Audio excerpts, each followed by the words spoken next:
Now, let's take a look on the variation of the atomic radii across the first row of the transition elements. It can be seen that the atomic radius of elements are almost the same. This table here shows a detailed information for the atomic radius for each of the first row of transition element. As you can see here, the atomic radius are almost the same, especially from titanium to zinc.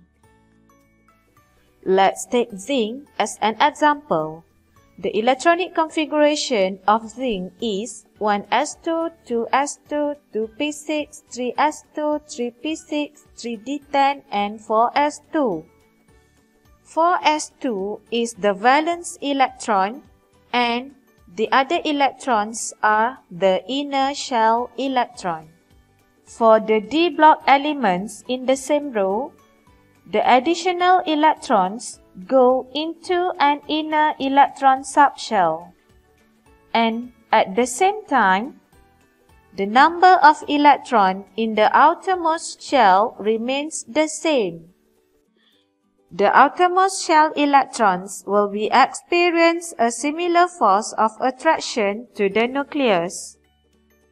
Even though the number of protons in nucleus is increased, but the effect of the effective nuclear charge is offset by the extra screening from the inner shell electrons, and hence the atomic radius of elements are almost the same.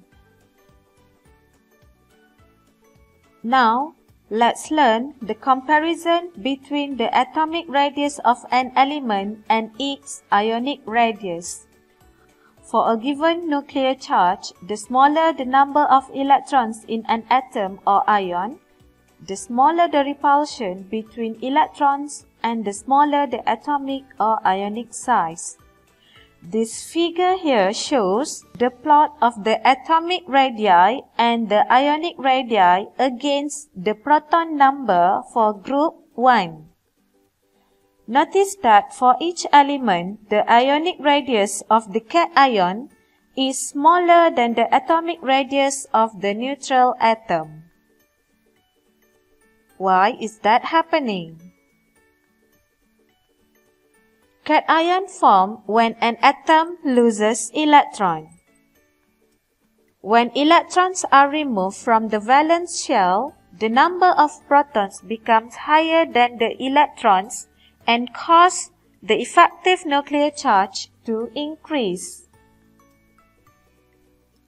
As a result, the electron in the positive ion experience a greater attraction force compared to the electron in the neutral atom. Hence, positive ions or cations are smaller than its corresponding atoms. What about anion and its corresponding atom?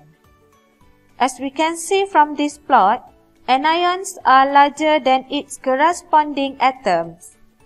This is because the negative ions or the anion have the same nuclear charge but more electrons. Anions are formed when atoms receive electrons, and when the electrons are added to an atom, the mutual repulsions between them increase. This causes the electron to push apart and occupy a larger volume. Therefore, anions are larger than the atoms from which they are formed.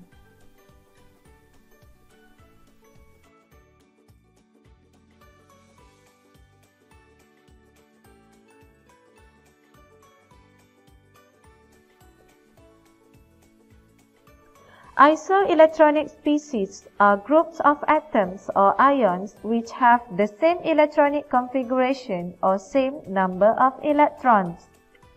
For example, sodium ion, magnesium ion, aluminium ion, and silicon ion are the isoelectronic series because all these four species have the same electronic configuration. Phosphorus ion, sulfide ion, and chloride ion also have the same electronic configuration, and therefore they are isoelectronic series. For isoelectronic series, when the proton number increases, the effective nuclear charge also increases. The nucleus attractions towards the valence electrons become stronger, and therefore the size of the ion decreases.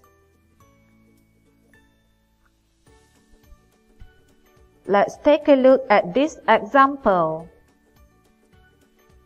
Sodium ion, magnesium ion, aluminium ion, and silicon ion are isoelectronic species because when we write the electronic configuration for each species, we will get the same electronic configuration.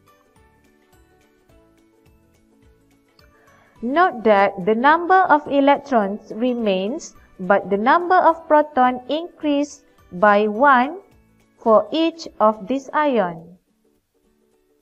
Therefore, the effective nuclear charge increased from sodium ion to silicon ion, and the nucleus attractions towards the valence electrons become stronger from sodium ion to silicon ion. Consequently, the size of ion decreases from sodium ion to silicon ion. And we can write the comparison of the ionic size like this. That's all for today, class. Thank you very much.